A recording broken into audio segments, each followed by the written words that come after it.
Hello friends, आज हम anal fissure के बारे में थोड़ा बताएंगे। डिटेल में उसको मैं समझाने की कोशिश करूंगा कि एनल फिशर क्या होता है और कितने दिनों में ठीक हो जाता है। और कभी कभी एनल फिशर, अधिकतर तो एनल फिशर दवाइयों से ही ठीक हो जाते हैं, लेकिन अगर बहुत क्रॉनिक है तो सर्जरी की इसमें आवश्यकता पड़ती है। वरना अगर शुरू में मरीज आ जाता है तो क्षार कर्म से ही हम उसको ठीक कर देते हैं, नहीं तो फिर बाद में क्षार सूत्र से ठीक करना होता है। पहले फिशर को समझते हैं होता क्या है। ये मैंने एक गुदा की संरचना बनाई है। ये हमारा गुदा है, इसकी जो लंबाई होती है करीब 4 सेंटीमीटर के करीब होती है। थोड़ा सा हर पेशेंट का अलग अलग होता है, लेकिन एक टेंटेटिव 4 सेंटीमीटर होती है। ये मैंने बनाया है इंटरनल स्फिंक्टर, ये एक्सटर्नल स्फिंक्टर, लेवेटर अनाई मसल्स है। ये इंपॉर्टेंट चीज बता रहा हूं, यहाँ पे देखिए, ये डेंटेट लाइन है। अब फिशर होता क्या है, डेंटेट लाइन के एनल वर्ज से डेंटेट लाइन के बीच में कहीं भी यदि कोई कट लग जाता है, कट लग जाने पे इसको एनल फिशर कहते हैं। पेशेंट को मोशन गया, उस दिन स्टूल उसका हार्ड पास हुआ तो उसको अचानक से दर्द होने लगा, लैट्रिन के बाद दर्द होना शुरू हो गया, तो हो सकता है कि उसको फिशर बन गया हो, कोई जख्म हो गया हो अंदर, उसकी वजह से दर्द होना शुरू हो गया हो। यदि ये शुरू में जैसे ताजा ताजा कट लगता है तो पेन बहुत ज्यादा होता है और खून भी कुछ ज्यादा आ जाता है, 8-10 बूंद खून भी आता है। लैट्रिन से लग करके खून आता है, लैट्रिन के बाद खून आता है। अच्छा, इसमें एक चीज और है, यदि ये चीज होती है तो पेशेंट को, वैसे तो पेशेंट गुदा रोग का कोई भी समस्या हो उसको बवासीर ही समझता है कि बवासीर हो गई और दवाइयां बवासीर की खा रहा होता है। लेकिन ये फिशर में बवासीर नहीं होता, इसमें एक कट लग जाता है, उसकी वजह से उसको पेन होता है।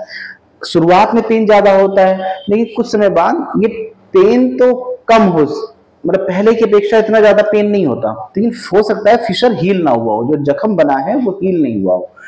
अगर ये जख्म हील नहीं हुआ है तो अब 2 महीने तक हील नहीं हुआ तो हम इसको क्रॉनिक फिशर में ट्रीट करते हैं कि भाई पुराना है। अब क्रॉनिक फिशर जब बन गया, पेशेंट को फिशर हुआ, तब क्या होते हैं, कभी कभी स्फिंक्टर जो होते हैं, ये मसल्स जो होती हैं जो गुदा को खोलती हैं बंद करती हैं, खोलती हैं बंद करती हैं, ये स्पाज्म में चली जाती हैं। ये थोड़ा सा गुदा को सिकोड़ सी लेती हैं, तो पेशेंट को भी लगता है कि जैसे उसका मलद्वार जो है वो छोटा हो रहा है।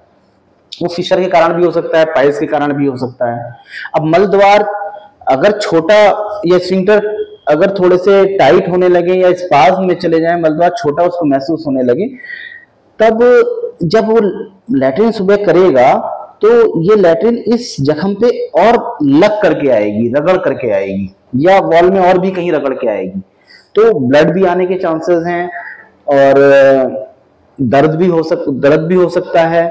और एनल वर्ज में, ये एनल वर्ज जो है बाहर की जो है, यहाँ पे स्वेलिंग भी आ जाती है, सूजन सी आ जाती है। कभी कभी पेशेंट उसको भी पाइल्स समझता है। हाँ, इसमें एक चीज और होती है, जब ये जख्म भर रहा होता है तो कभी कभी यहाँ पे स्किन ऐसे आके लटक जाती है, इसको सेंटिनल टैग, स्किन टैग कहते हैं। और कभी कभी ये जख्म के इधर भी होती है, कभी कभी अंदर की तरफ भी ऐसे बन जाता है।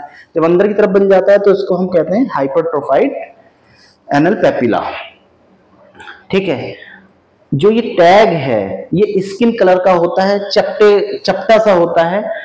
इसी को कभी पेशेंट मस्सा कहता है या पाइल्स समझ के इसका इलाज कर रहा होता है। तो ये टैग होता है, फिशर की वजह से बना होता है, इससे पाइल्स से कोई लेना देना नहीं। पाइल्स डेंटेट लाइन के ऊपर से बन के आता है और सब इसका कलर जो होगा वो स्किन कलर का होगा, लेकिन जो पाइल्स होता है उसका कलर चेरी कलर का होता है, वो चीज अलग है। अच्छा, इसमें क्या है, शुरुआत में एक्यूट फिशर अगर है तो मेडिसिन बहुत अच्छा रोल प्ले करती हैं, इसमें दवाइयों से बहुत अच्छे से ये ठीक हो जाता है।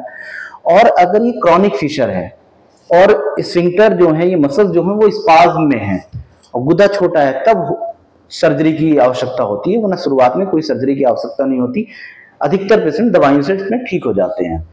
और लेकिन अगर गुदा छोटी या टाइट स्फिंक्टर टाइट हो रहे हैं तब इसको अवॉइड नहीं करना चाहिए, क्योंकि अगर सर्जरी आप उसमें अवॉइड करेंगे तब एक तो स्वेलिंग, पेशेंट को लगता है स्वेलिंग आ रही है, और जब वो मल त्याग के समय जब स्ट्रेनिंग करता है, जोर लगाता है लैट्रिन के समय, तो यहाँ से जो पाइल्स हैं, हेमराइड्स जो हैं, ये बनने शुरू हो जाते हैं, फूलने शुरू हो जाते हैं। और अभी तो फिशर था तो पता चला पेशेंट्स को पाइल्स की समस्या भी हो गई है। तो अगर इस तरीके के सिम्टम्स आपको लग रहे हैं तो इसको अवॉइड नहीं करिए, और गुदा रोग की तो किसी बीमारी को भी अवॉइड नहीं करना चाहिए, तुरंत किसी भी चिकित्सक को दिखाइए। और आयुर्वेद में इसमें बहुत अच्छी मेडिसिन हैं और छासू सर्जरी है, जिससे ये बहुत आसानी से ठीक हो जाता है। धन्यवाद।